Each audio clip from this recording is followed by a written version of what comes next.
오늘 하나님께서 우리에게 주신 말씀은요, 로마서 10장 우리 13절에서 15절까지의 말씀인데요, 우리 자리에서 다 같이 일어나셔서, 일어나실 수 있는 분들은 우리 함께 합독하시도록 하겠습니다. 로마서 10장 13절에서 15절입니다. 다 같이 시작.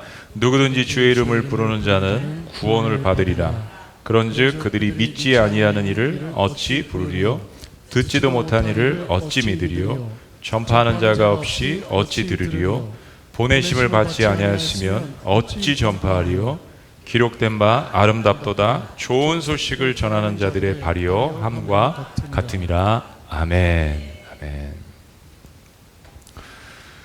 교회를 개척하고 지난 몇 개월 동안 이제 구원 초청을 10시, 12시 예배해서 2번에서 4번을 구원 초청을 했습니다.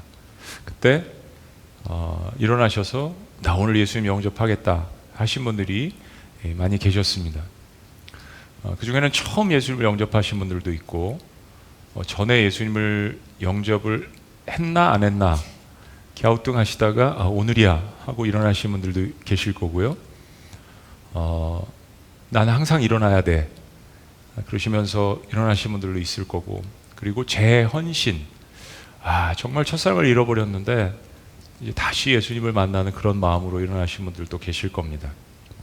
근데 그렇게 예수님을 인생의 첫 주인으로, 첫 감격으로 그렇게 영접하실 때, 그때 굉장히 격려가 되는 말씀이 오늘 로마서 10장 말씀 9절에서 10절에 있는 말씀입니다. 이런 말씀이에요.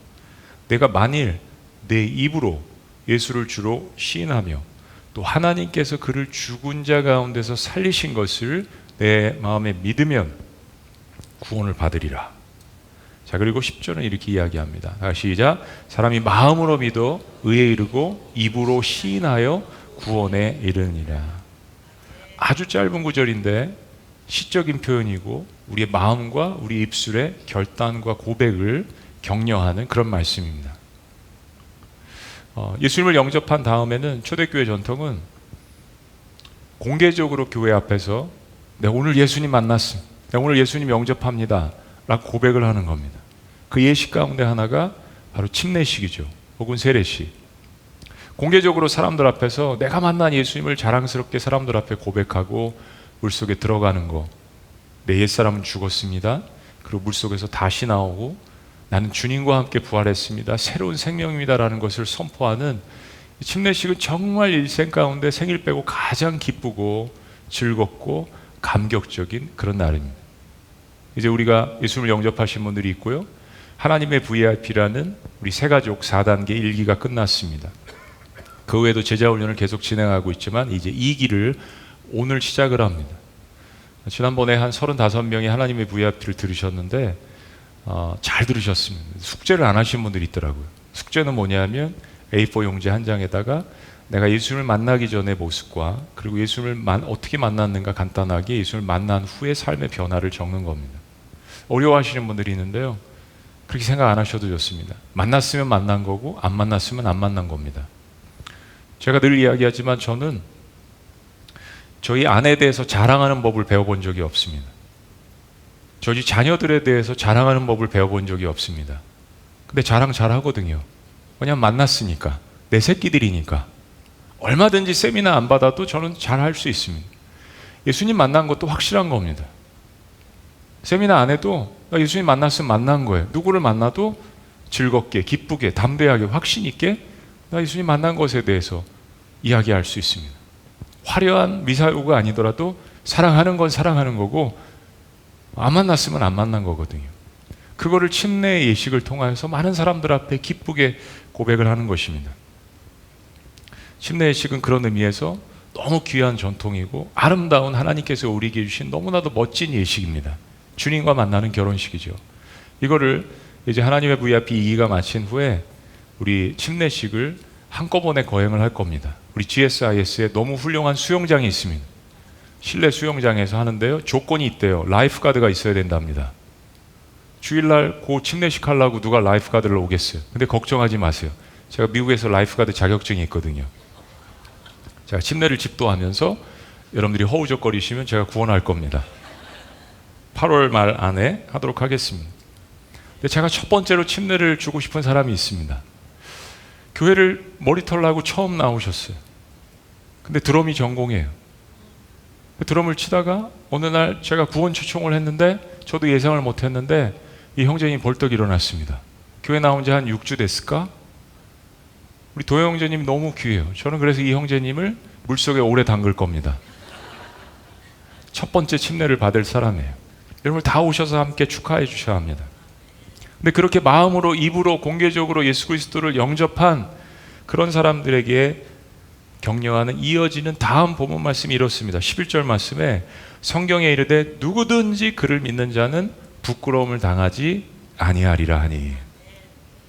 자, 그리고 12절은 이렇게 이야기합니다. 유대인이나 헬라인이나 차별이 없음이라 한 분이신 주께서 모든 사람의 주가 되사 그를 부르는 모든 사람에게 부요하시도다. 우리를 부르신 분이 풍부하시고 축복하기를 원하시는 그런 표현이죠. 주님께서 우리를 구원하실 때는 어느 누구도 차별하시지 않습니다. 왜냐하면 우리가 다 죄인이잖아요. 그러니까 긍휼의 눈으로 우리를 바라보시는 겁니다. 우리를 구원하실 때 구원의 문제에 있어서만큼은 죄인된 우리를 모두 동일하게 긍휼하게 여기시는 겁니다. 그런데 문제는 11절 말씀처럼 자, 이제 우리가 예수님을 영접을 했어요. 근데 11절 말씀에 약속의 말씀이 부끄러움을 당하지 않는다고 했잖아요. 그럼 예수님을 영접했으면 항상 좋은 일만 일어나고 부끄러움을 당하지 않을 행복한 일만 우리의 삶 가운데 정말 있는 것이냐? 지금 이 편지는 사도 바울이 로마에 있는 그리스도인들에게 쓰고 있습니다. 로마서는 AD 주후 57년경에 쓰여졌습니다. 그리스도인들에 대한 핍박이 서서히 일어나기 시작할 무렵이었습니다. 왜냐하면 로마의 황제인 로마를 통치하던 네로가 AD 54년부터 통치를 했거든요. 이 네로는 굉장히 정신병적인 악한 쪽으로 이 문제가 있었는데요. 로마에 불을 질렀습니다. 황제가. 그 거대한 아름다운 도시 로마에 목재 건물이 많은데 불을 질러버렸어요. 정치적인 목적으로. 그런데 이게 좋게 돌아오지 않고 여론이 굉장히 나빠졌습니다. 그래서 이 네로 황제가 머리를 쓴 게 뭐냐면 이 모든 원인을 기독교인들이 불을 질렀다라고 원인 제공을 기독교인들한테 한 겁니다. 로마인들은 그리스도인들을 동물 사냥하듯이 잡아서 죽이고 고문을 했습니다. 한 역사가가 당시 상황을 이렇게 기록합니다. 그리스도인들을 죽이는 일은 운동 경기의 일환이 되었다. 사람 사냥을 한 겁니다. 그들은 사나운 짐승의 가죽을 입고 개에게 물려 갈기갈기 찢겨 죽거나 십자가에 달려 기진해 죽거나 밤에 로마 시내를 밝히는 횃불로 쓰기 위해서 화형에 처해지기도 했다. 너무 끔찍하죠. 네로는 구경꾼들에게 자신의 정원을 개방해서 볼거리를 제공했으며 자신도 검투사로 변장을 하고 무리 사이에 섞이거나 자신의 전차에 오르기도 했다. 사람 죽이는 것을 즐기는 황제였던 겁니다. 누구든지 그를 믿는 자는 부끄러움을 당하지 아니하리라 라고 했는데 당시 그리스도인들은 부끄러운 정도가 아니라 세상적으로 상상할 수 없는 모멸과 수치감과 멸시와 죽임을 당했습니다. 정말 우리가 예수를 믿으면 부끄러움을 당하지 않는다는 성경 말씀이 맞는 걸까? 제 목회 초창기에 이재철 목사님이란 분이 목회에 대해서 말씀하신 것이 잊혀지지 않습니다. 참 말씀도 조곤조곤 잘 전하시고 제가 존경하는 목사님 가운데 한 분이신데 이런 이야기를 하셨습니다. 저는 목회를 하면서 환멸을 느낍니다. 동시에 하나님의 영광을 느낍니다. 동시에 하나님의 영광을 경험합니다. 뭐 뒷부분은 우리가 많이 듣는 이야기인데 이 첫 부분이 마음에 걸렸습니다. 지금도 목회를 하면서 어려운 일이 있으면 늘 묵상합니다. 저는 목회를 하면서 환멸을 느낍니다. 저 역시 지난 1년간 그리고 여전히 제 삶의 목회에 대한 환멸을 경험을 합니다. 특별히 지난 1년간은 더 그랬고요. 온갖 험담과 갖은 루머와 악담을 통해서 저는 물론이고 저의 가족들을 악마화시키는 그런 모습을 보고 목회에 대한 회의, 환멸감 그리고 인간에 대한 절망을 느낍니다. 사람을 만나는 것이 두렵고 그리고 새로운 관계에 들어가는 것이 어렵습니다. 아마 제 얘기가 무슨 얘기인지 아시는 분들도 많이 계실 것 같아요. 저를 찾아오시는 분들 그리고 예배에 참여하시는 분들의 상당수가 비슷한 경험을 하신 분들이 많더라고요. 그래서 저를 만나러 오시나 봐요. 순한 양처럼 다가와서 또 누가 나를 언젠가 이거 배신하고 모함을 할지 알 수 없기 때문에 사람을 대하는 게 두려운 경험을 하신 분들이 있잖아요. 사회생활 하다 보면, 학교 생활하다 보면 학생들도 그렇고 왜 없겠습니까? 그 사람을 다시 만나는 게 얼마나 두렵고 힘들고 어렵습니까? 목회를 포기하려는 생각이 어떤 때보다도 많았던 지난 1년이었습니다. 내 목회를 계속 해야 되나? 계속 말씀을 증거해야 되나? 이게 옳은 길인가? 나한테 맞는 것인가? 하나님이 정말 나를 부르셨나? 모세도 아닌데 모세처럼 하나님 앞에 항변하며, 엘리야도 아닌데 하나님 앞에 죽기를 간구하며 그런 질문들을 던졌습니다. 높은 곳에 있다 떨어지면 더 고통스러워요. 추락하는 것은 날개가 없다? 없어요. 정말 예수님을 믿지 않았다면, 지옥이라는 것이 존재한다고 생각하지 않았다면 무슨 결정을 했을지 모를 그런 지난 하루하루였습니다. 제가 오늘 이 설교는 모든 가족들이 다 듣습니다. 더 이상 떨어질 것도, 지킬 명예도, 빼앗길 어떤 것도 남지 않았는데 사탄이 참 이상한 존재예요. 고삐를 늦추지 않습니다. 이제 뭐 더 이상 빼앗길 것도 없고 뺏을 것도 없을 텐데 왜 그렇게 집요하게 관심을 갖는지, 이상한 존재입니다. 선배 목사님이 하신 이야기가 귀에 쟁쟁합니다. 참 저를 사랑해 주시고 기도 많이 하시는 목사님이신데, 은퇴를 앞두신 목사님이, 최 목사님 절대로 사람을 믿지 마세요. 그 이야기가 맞는가 안 맞는가 저는 늘 고민을 합니다. 아유, 사람을 안 믿고 어떻게 목회를 하지? 저는 좀 사람을 잘 믿는 스타일입니다. 사람을 잘 믿어야 목회를 하죠. 그런데 목사님, 사람은 신뢰와 믿음의 대상이 아닌 사랑의 대상입니다. 참 지혜로운 말씀이면서 때로는 마음이 아프고, 그렇죠? 여러분들도 그렇게 느끼죠? 어떻게 가족을 신뢰하지 않지? 우리 다 가족이라고 이야기하면서 왜 무슨 문제 때문에, 어떤 경험들 때문에 우리가 이런 이야기들을 하게 되는 걸까? 저 스스로도 역시 마찬가지고, 오늘 본문에 나오는 말씀, 성경에 이르든지 누구든지 그를 믿는 자는 부끄러움을 당하지 아니하리라. 이게 무슨 뜻일까요? 로마에 있는 핍박받는 그리스도인들에게 이 서신서를 쓰고 있는 사도 바울이 의미하는 바, 아니 하나님의 말씀이 예수를 믿으면 결코 어떤 모멸감이나 어떤 멸시나 절망의 상황도 경험하지 않을 것이라는 의미일까요? 바울이 로마서를 주후 54년경에 썼고, 네로 황제가 57년경에 54년경에 네로 황제가 됐고 57년경에 사도 바울이 이 서신서를 썼는데, 네로 황제가 10년 후에 핍박을 시작했습니다. 그러니까 이 말씀을 붙들고 있었던 그리스도인들은 얼마나 더 절망을 했을까요? 아니, 전에 부끄러움을 당하지 않는다고 했는데, 특별히 로마서에 있는 그리스도인들이 이 말씀을 썼는데, 로마 제국의 전역에서 엄청난 핍박이 아주 공식적으로 사람들을 사냥하듯이 그렇게 일어났습니다. 그러면 그리스도인들이 절망했을까요? 역사가들은 그렇지 않다라고 기록합니다. 그리스도인들에게 참혹한 가혹한 핍박이 오랫동안 멈추지 않았던 결정적인 이유는 그들이 당하는 핍박으로 인해서 온갖 환멸과 회의를 느끼고 신앙을 포기한 것이 아니라 오히려 그 엄청난 고통을 이겨내고 자신들이 붙든 예수님을 포기하지 않은 것 때문이라고 이야기합니다. 여러분 생각해 보세요. 이게 공개적으로, 공식적으로 모든 로마 제국에서 기독교인들이 핍박을 했으면 삽시간에 기독교가 멸망해야 되잖아요. 그런데 이상합니다. 전 세계에서 인류 역사상 가장 큰 군사력을 가졌던 이 로마 제국이 전쟁을 하면서 그 무력 앞에 무릎을 꿇지 않았던 이방 제국이 없었는데, 이 기독교인들은 아무런 디펜스, 방어 능력이 없는 기독교인들이 그렇게 학살을 하고 그렇게 죽일수록 더 부흥을 하는 겁니다. 역사가들이 풀 수 없는 이 문제, 왜냐하면 그렇게 모멸과 환멸감을 느꼈음에도 불구하고 예수님을 포기하지 않는 문제 때문에 이 핍박이 길어지게 된 겁니다.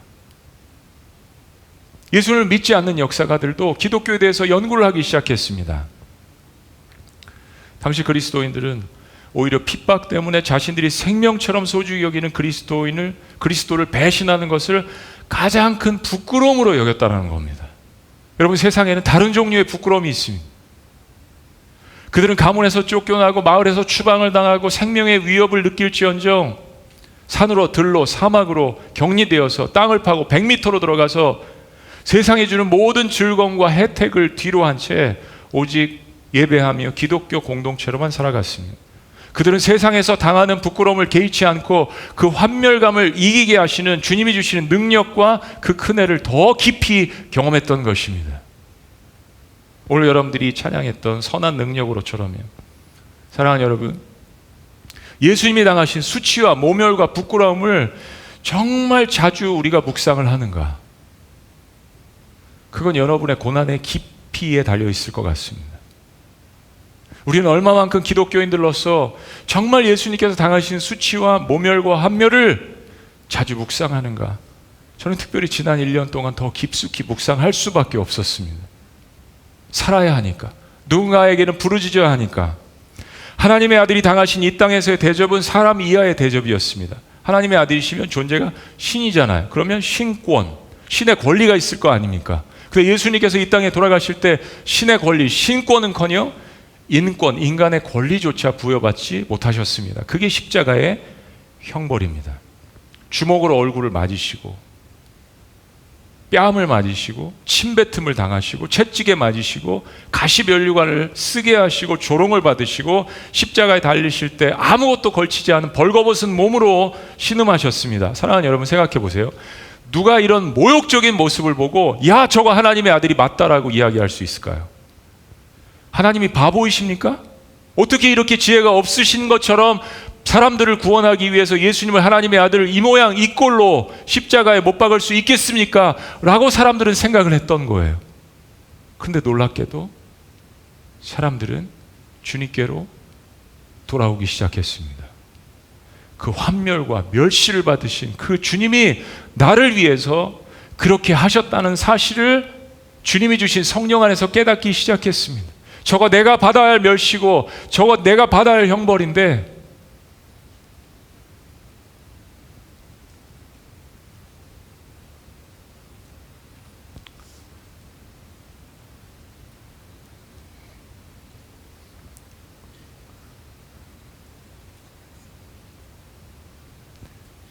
정말 기독교의 신앙은 역설 그 자체입니다. 패러독스. 근데 사랑하는 여러분, 하나님의 아들이요, 그 모든 수치와 멸시를, 차원이 다르신 분이잖아요. 인간이 인간에게 받은 멸시가 아닙니다. 세상을 창조하신 하나님의 아들이 인간에 받으신 이 멸시를 견디신 그 이유를 히브리서 기자는 이렇게 이야기합니다. 잘 들어보세요. 믿음의 주요, 온전하게 하시는 이인 예수를 바라보자. 그는 그 앞에 있는 기쁨을 위해서 십자가를 참으사 부끄러움을 개의치 아니하시더니 하나님 보좌 우편에 앉으셨느니라. 그렇습니다. 이 모든 역사의 결말을 아시는 하나님의 아들, 그 하나님의 아들이 지금 십자가에서 당하시는 수치와 부끄러움을 개의치 않으셨습니다. 왜냐하면 이제 앞으로 펼쳐질 놀라운 부활의 영광을 아버지 하나님께서 아들에게 주실 것을 알았고, 그 십자가를 통과한 고난과 그 살리시는 놀라운 부활의 역사를 통하여서 지금 예수님을 찌르고 예수님을 멸시하는 그 영혼들이 구원을 받고 회개하고 주님께로 돌아올 그 환상과 비전을 계획하신 분이 그걸 바라보았기 때문입니다. 그리고 그걸 바라보시면서 인내하셨기 때문입니다. 왜 우리가 광야에서 환멸과 멸시와 어려움을 당하면서 오늘을 인내해야 할까요? 우린 내일을 아는 사람들이기 때문입니다. 우리 인생의 결말을, 그 영광과 축복을 아는 사람들이기 때문에 주님처럼 인내할 수밖에 없는 것이잖아요. 그래서 영어 성경에는 분명하게 표현합니다. 우리의 모든 믿음의 주체, 우리 모든 믿음의 대상인 그 주님을 바라보라고, 우리를 온전하게 하시는 그 주님을 바라보라고 영어 성경은 분명하게 이야기합니다. Fix your eyes on Jesus. 당신의 눈을, 당신의 심령을 오직 예수 그리스도에게 고정시키라고 이야기합니다. 그렇습니다. 깊은 광야에서 온갖 수치와 멸시와 그걸로 말미암아서 인생의 환멸감을 느끼는, 사람들에 대한 환멸감을 느끼는 그리스도인들이 바라보아야 할 분, 목회자도 성도도 우리 모두도 오직 그리스도 한 분뿐인 것을 주의 이름으로 축원합니다. 왜냐하면 그분만이 내가 당한 수치를 아시기 때문입니다. 그분만이 내가 경험하는 고통을 아시기 때문입니다. 때문에 그분이 나를 치유하시는 유일한 하나님이시고 구원자임을 깨닫는 것은 더 이상 인생의 수치가 아닙니다. 반대로 그것은 십자가에 나타난 하나님의 영광을 붙드는 너무나도 역사적인 순간입니다. 저는 저희 미라클 오이 공동체를 통해서 저를 조금씩 치유하시는 하나님의 손길을 경험하고 있습니다. 하나님께서 그런 사람들을 보내셨습니다. 그게 여러분들이십니다. 박유수 목사님이 처음 저를 찾아오셔서 개척을 권유하시고, 그리고 그걸 통해서 여러분들과 함께 가정 예배를 더 강화하고, 뭔지도 모르게 끌려가서 그 지하에서 예배를 드리고, 그렇게 해서 교회가 탄생했습니다. 그리고 여러분들 한 분 한 분 만나서 간증을 들어보니까 저와 별반 다르지가 않아요. 그렇습니다. 우리 인생은 어차피 광야의 인생입니다. 그렇다면 그렇게 고통받는 광야의 인생이 값어치 인생이 되는 길을 주님께서 우리에게 보여주셨습니다. 제가 그런 설교를 여러 번 했지만, 하나님께 받은 상처는 하나님께서 치유해 주십니다. 하나님이 상처를 주시지는 않죠. 근데 우리는 하나님 앞에 상처를 받았다라고 생각을 하잖아요. 근데 그거 하나님께서 치유해 주시면, 그러면 사람에게 받은 상처는요, 하나님께서 또한 선한 사람을 통하여서 사람에게 받은 상처를 다른 사람을 통해서 치유하게 하십니다. 파스칼이 이야기한 것처럼 오직 하나님만이 채우실 수 있는 공간이 있습니다. 그런 것처럼 사람이 채워줘야 하는 공간이 있거든요. 그건 하나님이 우리의 모든 것들을 채우실 수 없는 분이 아니라, 하나님은 공동체로 존재하시면서 우리가 공동체로 서로 기뻐하고 서로 격려하고 치유하고 이 모습을 보고 영광 받으시고 기뻐하시는 거예요. 그래서 하나님은 사람에게 받은 상처를 또 다른 선한 사람을 통해서 치유할 수 있도록 그 길을 열어주십니다. 그렇게 해서 세워진 것이 교회 공동체입니다. 그런 공동체를 만나는 것은 축복 중에 축복이죠. 혹시 교회 공동체에 상처를 받으셨습니까? 조금만 기다리세요. 하나님이 또 치유해 주십니다. 더 단단하게 해주세요. 사랑하는 여러분, 그런 공동체를 통해서 예수님께서 나에게 베푸신 은혜를 조금씩 묵상하다 보면 마음속에 있었던 그 상처에 대한 증오와 분노가 어떻게 해요? 조금씩 눈 녹듯이 사라지기 시작합니다. 그리고 놀라운 반전과 역설이 일어나기 시작합니다. 바로 나에게 가해를 준 사람들에 대한 긍휼의 마음이 생겨나기 시작합니다. 그 사람들을 위해서 기도하고 싶은 마음이 생겨나기 시작합니다. 이거는 세상이 주는 권력과 세상이 주는 군사력과 총과 칼로 결코 해결할 수 없는 일입니다. 그래서 나에게 그런 엄청난 역설이 일어나기 시작합니다. 그리고 놀라운 결정을 하게 됩니다. 그게 무슨 결정이냐면, 복음을 전하는 길만이 내가 하나님의 은혜를 감당하며, 복음을 모르기 때문에 교회를 다녀도 중직자라도 복음을 모르기 때문에 저 사람이 그렇게 오해하고 핍박하는구나, 그리고 그 사람들을 변화시킬 수 있는 유일한 길이 예수 그리스도의 진정한 사랑의 복음을 증거하는 길임을 깨닫습니다. 그래서 사도 바울은 오늘 이 배경과 말씀 가운데 이렇게 격려하는 겁니다. 누구든지 주의 이름을 부르는 자는 구원을 받으리라. 14절 다 같이요, 시작. 그런즉 그들이 믿지 아니하는 이를 어찌 부르리요? 듣지도 못한 이를 어찌 믿으리요? 전파하는 자가 없이 어찌 들으리요? 누구든지 주님의 이름을 부르는 자는 신분, 고하, 남녀노소, 인종을 불문하고 모두가 구원을 받는데, 문제는 복음의 내용을 한 번도 제대로 들어보지 못한 사람들이 어떻게 예수님을 받아들일 수 있겠느냐 하는 것입니다. 몇 번 저에게 성도님들이 그런 질문을 하신 적이 있습니다. 목사님 목회하시는 교회에 구원을 받은 사람들이 얼마나 되겠습니까? 제가 목회를 계속 오랫동안 할수록 그 퍼센트가 내려가더라고요. 처음에는 50%라고 이야기했습니다. 한 10년 지나니까 40%, 15년 지나니까 30%, 지금은 20년 지났는데 한 20%? 진짜 예수님을 만난 사람들. 진짜 예수님을 만나지 않았기 때문에 교회 안에서 그런 문제들이 일어나는 거잖아요. 진짜 예수님을 만났다면 그렇게 할 수 있을까요, 여러분? 생각해 보세요. 진짜 예수를 만났다면. 때로는 우리가 그런 얘기 많이 하잖아요. 교회가 세상보다 더해. 그거 왜 그래요? 교회가 민감한 영적 공동체이기 때문에 공격을 하려면 사탄은 모든 힘을 모아서 교회를 공격할 겁니다. 그죠? 그래서 그럴 수 있습니다. 그러나 동시에 성숙하지 않은 그리스도인들의 문제 때문에, 정말 예수님을 제대로 만나지 않은 그리스도인들의 문제 때문에, 신앙생활을 오래 했지만 중직자지만 그런 문제들이 일어나는 겁니다. 사도 바울이 그랬습니다. 오늘 로마서 이 본문 말씀 10장 1절에 보면 열심을 가졌으나 기독교를 핍박하는 유대인들에 관해서 사도 바울이 이야기합니다. 자기가 장본인이었습니다. 사랑하는 여러분, 그래서 우리는 은혜 받은 자로서 복음을 계속해서 전해야 하는 것입니다. 예수는 그리스도시며 하나님의 아들이라고 전한 자가 없다면 어떻게 그 복된 소식을 붙들 수 있겠는가라고 역설적으로 기독교를 핍박했던 사울이 이렇게 간증을 하는 것입니다. 사랑하는 여러분, 다시 이야기하지만 이 로마서의 편지는 지금 로마인들이 핍박을 받는 그리스도인들, 로마인들에게 핍박을 받는 그리스도인들에게 쓰여진 편지입니다. 이제 이 편지가 전달된 뒤에는 기독교 역사상 가장 끔찍하고 참혹한 핍박이 거세게 시작될 것입니다. 자녀들이 노예로 팔려가고, 남편이 보는 앞에서 아내가 벌거벗은 채로 고문을 받습니다. 그럼 어떻게 이걸 감당할 거예요? 그 모멸감과 수치감, 내가 보는 앞에서 모멸감과 수치감을 주기 위해서, 예수 그리스도를 믿는 것을 포기하게 만들기 위해서 그렇게 한 거잖아요. 그런데 그들에게 복음을 전하라는 거예요. 이것이 로마서의 말씀입니다. 어느 선교지든 피해 순교의 역사가 없이 복음이 전달된 곳이 거의 없습니다. 복음을 전하는 것은 영이 부딪히는 일이기 때문입니다.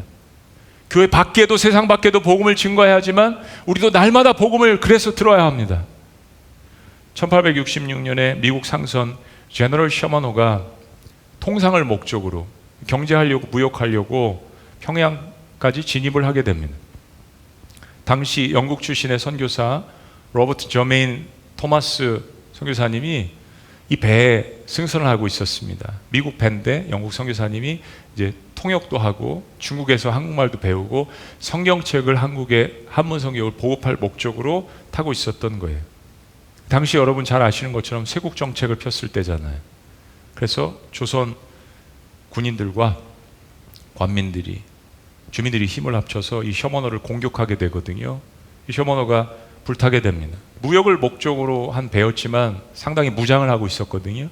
여기에 대포를 쏘고 불화살을 쏘고, 그래서 거의 대부분의 사람들이 불타서 죽고, 배에 불이 났는데 강물에 막 뛰어들 거 아니에요.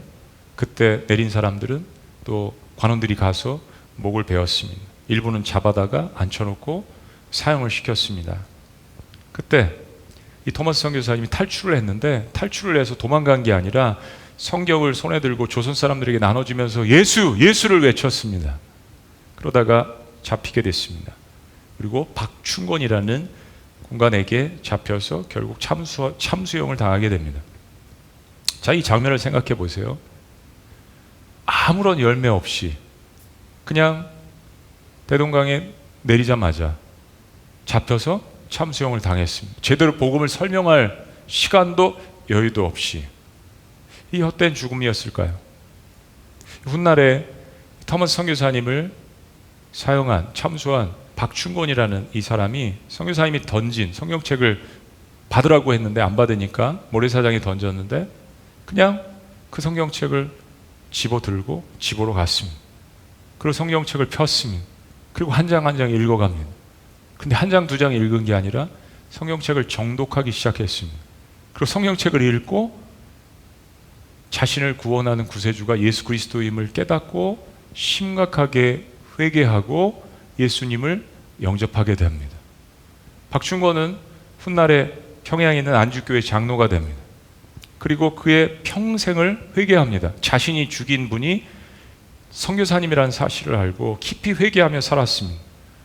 그뿐 아니라 당시 군중 속에 있었던 12살 난 소년 최치량이라는 소년이 있었는데, 토마스 선교사님이 흩뿌린 그 성경책 3권을 가지고 집에 돌아왔습니다.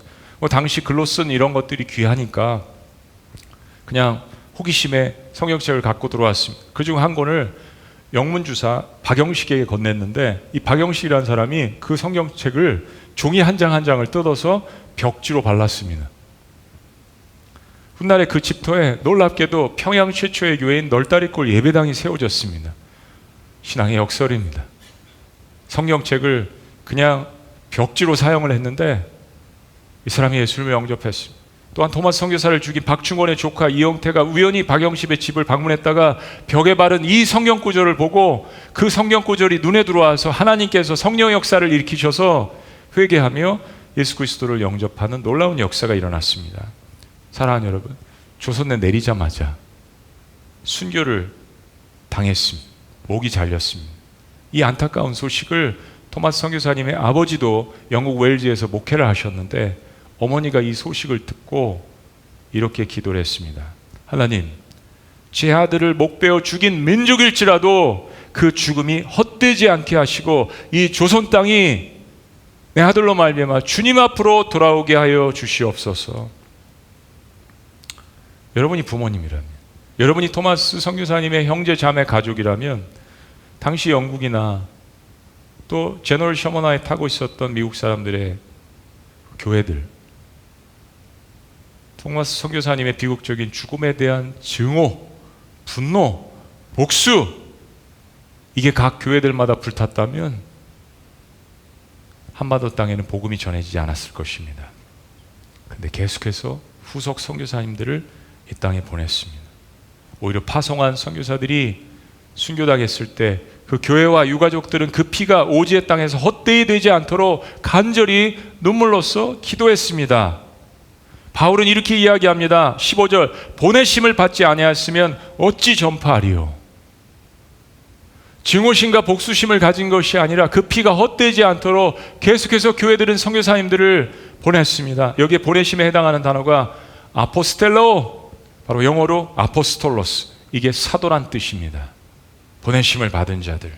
우리가 지난 시간에 본 것처럼 교회는 바로 그런 보내는 사명이 있습니다. 교회 공동체에서 가정으로, 직장으로, 학교로, 그리고 이제 복음을 한 번도 들어보지 못한 땅끝 저 세상으로, 타문화권으로 파송하는, 내가 가든지 보내든지, 그리고 물질로 후원하고 기도하든지 그 사명이 있는 것입니다. 현재 지구상에는 이제 인구가 80억 명이 넘어섰습니다. 그리고 이 중에 기독교 인구는 천주교와 개신교를 다 합쳐서 26억 명이 됩니다. 이슬람 인구는 20억 명입니다. 이슬람의 목적은 크리스찬 인구를 10년 안에 넘어서는 것입니다. 우리가 분리한 게 뭐냐면 이슬람들은 아이들을 많이 낳습니다. 기본이 5명, 3명. 서구권에 많이 있는 우리 기독교 국가는 이런 면에서 불리하죠. 그래서 우리가 그런 구호를 외치잖아요. 복음을 외치든지 애를 낳든지. 이슬람 때문에 그런 이야기가 나오게 된 것입니다. 힌두교회는 10억으로 추산합니다. 근데 문제가 있습니다. 현재 지구상에는 예수님에 대해서 단 한 번도 들어보지 못한 사람들이 존재합니다. 우리는 이 용어를 미전도 종족이라고 이야기합니다. The unreached, unengaged people group. 단 한 번도 engage 해본 적이 없는, 교회가 세워지지 않고 단 한 번도 족복음도 들어가지 않고 단 한 번도 복음에 대해서 들어보지 못한 이 사람들이 지구상에 2018년 통계를 보면 3,800개의 전 세계 종족이, 미전도 종족이 존재하는데 그 숫자가 1억 8천만 명입니다. 80억 명 인구 중에 2억만 명가량은 단 한 번도 복음의 메시지를 들어보지 못했습니다. 약 3억에서 6억만 명은 매일매일 핍박 가운데서 신앙생활을 하고 있습니다. 예수님 믿는 것이 불편한 가운데 살고 있는 사람들은 10억 명을 넘습니다. 굉장히 어려운 지역에 살고 있는 사람들. 사랑하는 여러분, 이게 무슨 이야기냐면요, 이 1억 8천만 명의 사람들은 단 한 번도 예수 그리스도를 영접할 기회를 얻지 못했다는 겁니다. 더 자세히 말씀드리면 단 한 번도 예수 그리스도를 거부할 기회조차 얻지 못한 사람들이란 이야기입니다. 사랑하는 여러분, 지구상에 있는 어떤 사람들은 그들에게 예수님을 전하는 사람이 없기 때문에 예수님을 주님이라고 부를 수도 없고 예배할 수도 없고 들어본 적도 없기 때문에 믿을 수도 없습니다. 오늘날 우리는 인터넷상에서 설교가 넘쳐납니다. 내가 좋아하는 스타일, 내가 좋아하는 외모, 내가 좋아하는 음성, 내가 골라서 설교를 듣는 시대가 되어버렸습니다. 그런데 지구상의 한편에서는 여전히 2억만가량의 사람들이 단 한 번도 예수님에 대해서 들어본 적이 없습니다. 예수님은 죽음에서 부활하셔서 하나님 아버지께로 돌아가시는데 우리에게 마지막 명령을 주셨습니다. 우리는 그것을 지상 대명령이라고 이야기합니다. The Great Commission. 우리에게 위임해 주셨다라는 거예요. 마태복음 28장 말씀과 사도행전 1장 8절 말씀을 그걸 합쳐서 현대적인 용어로 이해하기 쉽게 말씀드리면 이런 겁니다. 너희가 예수님을 믿고 성령의 능력을 받았다라고 확신한다면 너희는 너희가 속한 지역, 도시, 나라 그리고 땅끝까지 이르러서 복음을 듣지 못한 백성에게 가서 모든 부류의 사람들에게 예수님을 소개하고 믿게 하고 침례를 주고 말씀을 가르치고 제자를 삼아서 지상 대사명을 이룰지니라. 아멘. 예수님께서 이것을 우리에게 마지막 위임 명령으로 주시고 제자들은 성령을 받고 교회가 탄생됐습니다. 때문에 교회의 존재 목적은 예수님이 창조주 하나님 아들이심을 세상에 증거하는 것입니다. 그게 교회의 존재 목적입니다. 그래서 우리는 모이고 같이 훈련받고 교제도 하고 여기서 사랑과 능력과 훈련을 키워서 그리고 세상으로 파송받는 것입니다. Gathering Church, 모이는 교회로서의 역할, 모여야 힘이 나죠. 그러나 Scattered Church, 우리는 흩어져야 합니다. Sending Church, 그래서 우리는 보내야 합니다. 우리는 그 일로 부르심을 받은 겁니다. 그게 교회의 존재 목적이 되어야 합니다. 여러분, 예수를 믿는 사람들에게 어떤 환경 가운데 있든지 이런 확신이 우리에게 분명하게 있어야 합니다. 그리스도인들에게 있어서 하나님이 가장 기뻐하시는 일은 바로 하나님이 보내신 아들을 사랑하고 자랑하는 일. Loving Jesus, 예수님을 사랑하고 그래서 제자훈련을 하는 겁니다. 그게 제자훈련의 목적이에요. 그리고 Sharing Jesus, 예수님을 자랑하는 것. 그것이 우리 미라클 오이 교회의 핵심 가치, 비전 6번째, 7번째입니다. 이것 때문에 교회가 생긴 거고 이것 때문에 교회 안에서 봉사하는 거고 모든 사역의 초점이 여기에 맞춰져야 하는 것입니다. 이걸 알고 서로가 협력하고 돕고 섬기고 사랑하고 뭉치고 그래서 그 힘으로 로마 제국 같은 세상 한복판에 나가게 되는 것입니다. 그때 주님께서 우리에게 부끄러움을 당하지 않게 하시는 그 놀라운 역사를 우리에게 부어주실 줄로 믿습니다. 마지막 15절 말씀은 이렇게 이야기합니다. 보내심을 받지 아니하였으면 어찌 전파하리요? 기록된 바 아름답도다 좋은 소식을 전하는 자들의 발이요 함과 같으니라. 하나님 아버지께서 세상을 창조하시고 So good, 심이 좋다, 심이 좋다라고 이야기하셨습니다. 인간을 창조하시고 하나님의 형상을 닮은 인간을 보니까 너무 기뻐하시는 거예요. 근데 인간이 죄를 짓고 타락한 이후에 성경을 보시면 하나님께서 심이 좋다라고 표현하신 적이 거의 없습니다. 그런데 오늘 예수님의 피 묻은 복음의 소식을 들고 전하는 자들의 발이 아름답다라고 하십니다. 여러분, 우리 인생의 발이 뭐가 그렇게 아름다울까요? 우리의 신체 일부분 속에서 우리가 아름답다라고 생각하지 않는 한 부분이 발입니다. 그렇죠? 귀하게 여기지 않습니다. 잘 닦지 않고 이쁘다라고 해주지 않고 오늘 너 걸어다니라고 수고했다, 일하느라고 수고했어 라고 손으로 발을 어루만지면서 그렇게 이야기하는 사람 별로 없죠. 주님께서 복음을 전하는 자들의 발길이, 섬기는 자들의 발길이 아름답다고 하십니다. 사랑하는 여러분, 빙고. 어디서 본 장면입니다. 어디서 봤을까요? 바로 하나님께서 이 땅에 보내신 예수님께서 사랑하는 제자들 발을 닦여주십니다. 요한복음 13장에 그날 저녁, 무슨 저녁이죠? 예수님이 사랑하시는 그 제자들이 이제 예수님을 팔아넘기고 배신하고 모멸감과 수치감을 주고 도망갈 그날 저녁, 그 일을 일어나기 전에 예수님께서 제자들을 사랑하시되 끝까지 사랑하시니라. 요한복음 13장에 그리고 제자들을 불러서 그들의 발을 씻겨주십니다. 주님을 배신하고 도망갈 발길들이에요. 근데 그 발을 어루만져 주십니다.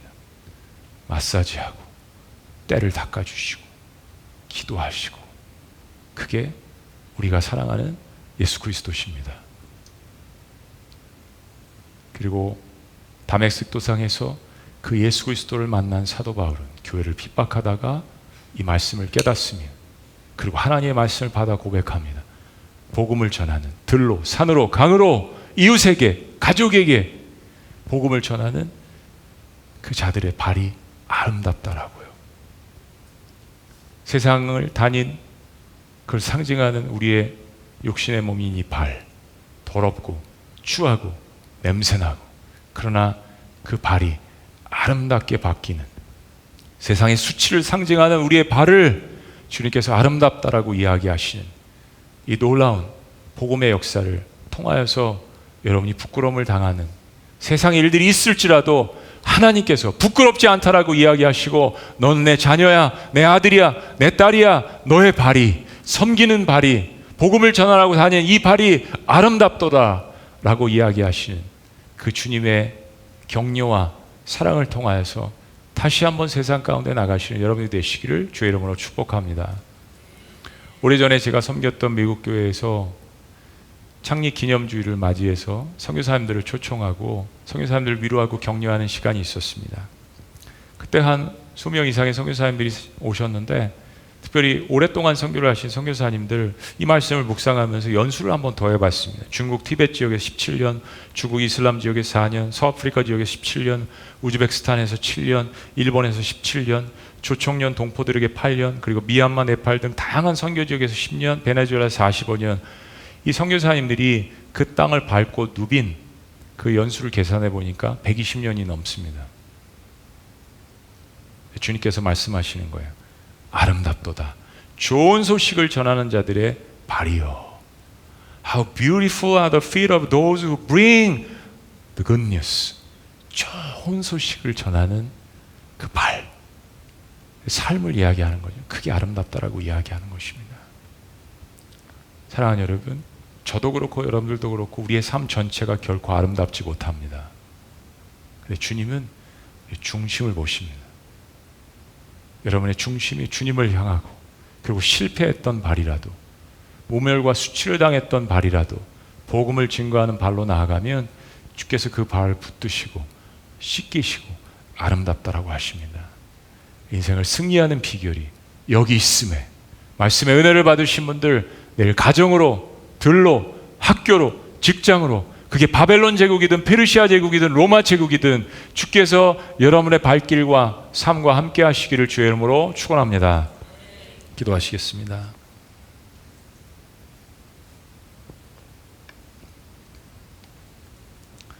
오늘 주신 말씀을 통해서 우리는 이제 해외 선교사님들을 후원하기 시작할 것입니다. 지난번에 설교 가운데 말씀드렸던 헝가리 집시 사역을 하시는 우리 박원주 선교사님 부부, 거의 20년 가까이 유럽의 집시들을 돌보고 계십니다. 우리 30년 이상 불가리아 지역에서, 한국 사람이 한 사람도 살지 않은 지역에서 놀라운 부흥의 역사를 경험하고 계신 박계홍 선교사님 부부를 서포트합니다. 일본 아내와 결혼해서 일본 선교의 꿈을 꾸고 20년 이상 선교하신 우리 김노영 선교사님을 부부를 서포트합니다. 남미에서 복음을 전하시는 이천호 선교사님을 서포트합니다. 아름답도다 좋은 소식을 전하는 자들의 발이요. 오늘 나의 발걸음은 어디를 향해 있는가? 나의 발걸음은 나의 마음이 향하는 곳이, 하나님은 나의 인생의 발걸음을 아름답게 보시는가? 오늘 내가 복된 소식을 전해야 하는 나의 미전도 종족 이웃들은 누구인가? 가든지 보내든지 기도와 물질로 서포트하든지, 우리는 예수님을 증거할 수 있는 사람들을 또한 땅끝까지 보내야 하는 교회의 위대한 사명을 가졌습니다. 우리 교회가 힘을 합쳐 그런 일들을 계속해서 감당하기를 원합니다. 젊은 세대들도, 우리 아이들도 MZ 제너레이션 미전도 종족입니다. 하나님께서 복음을 증거하는 그 사역을 아름답다고 하십니다. 살아계신 하나님, 결코 인생에 나 자랑스럽다, 나 전혀 부끄러운 일 한 적이 없다라고 말할 수 없는 죄인인 저희들의 인생을 주님께서 복음을 전한 그 발길을 아름답다고 하시니 이것이 웬 은혜입니까? 늘 우리의 연약함으로 말미암아 부끄러운 일을 결과적으로 당할 때가 있지만, 그러나 그 모든 허물까지 씻어주시고, 그리고 주님의 복음을 전하는 종으로 만들어 주셔서 그 주님의 한량없는 은혜를 너무나도 감사합니다. 내 눈 주의 영광을 보내, 나의 삶 가운데 계신 주님, 그 빛난 영광이 내 삶을 덮고 온 하늘을 덮는, 그래서 나의 찬송이 온 땅 가득할 수 있도록 역사하여 주시옵소서. 오늘도 복음을 증거하기 위해서 땅끝에서 불철주야 목숨을 아끼지 않고 복음을 증거하시는 모든 선교사님들과 함께하여 주시옵소서. 그리고 그 선교사님들을 기억하며 후원하고 기도하는 모든 교회들 가운데 하나님께서 기름 부어 주시옵소서. 우리 연약하지만 이제 시작한 미라클 오이교회가 주님이 주시는 미라클, 그 기적의 역사를 이룰 수 있도록 기름 부어 주시옵소서. 능력의 주님, 우리를 구원하신, 우리를 아름답다고 하시는 예수 그리스도의 이름으로 기도합나이다. 아멘. 할렐루야. 할렐루야. 우리 자리에서 다 같이 일어나시겠습니다. 그런 마음으로 이 찬양, 이 고백 주님 앞에 올려드립니다. 한번 따라해 보시죠. 내 눈 주의 영광을 보내. 같이 함께 찬양합니다.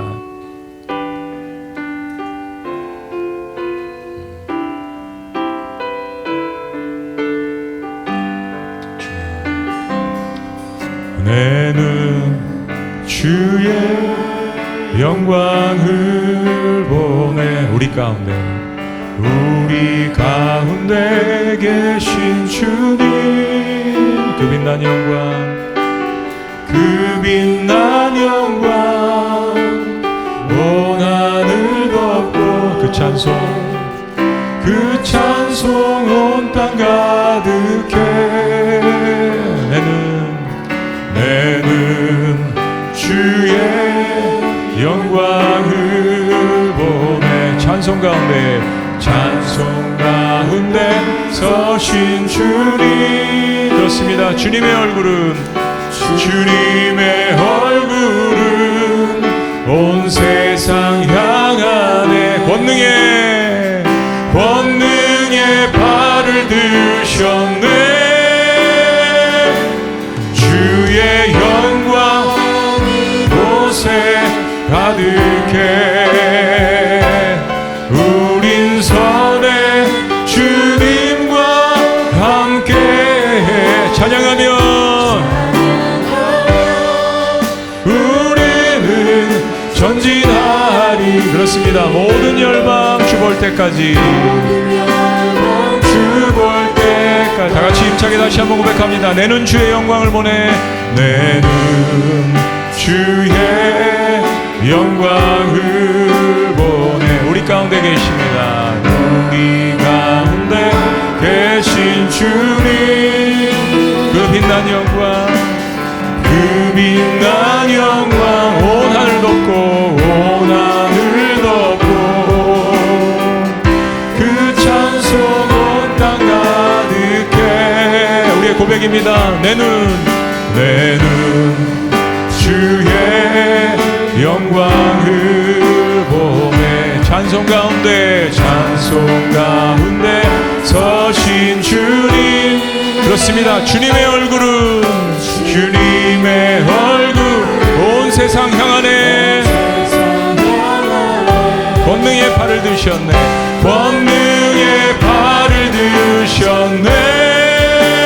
주의 영광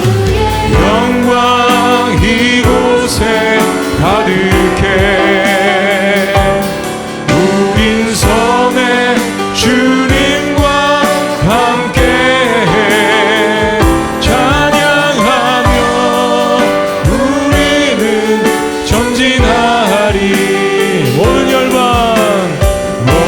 열방 주 볼 때 우리 두 손 들고 고백할까요? 주의 영광 이곳에 가득해. 주의 영광 이곳에 가득해. 우린 선해 주님과 함께 찬양하며 우리는 전진하리. 모든 열방 주 볼 때 다시 한번 고백합니다. 주의 영광 이곳에, 가득해.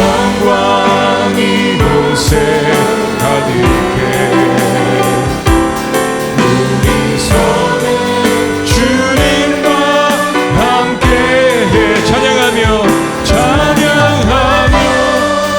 우리는 전진하리. 그렇습니다. 모든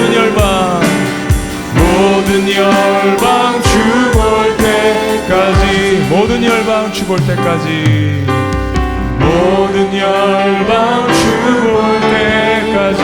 다시 한번 마지막으로 그렇습니다. 모든 열방 주 볼 때까지.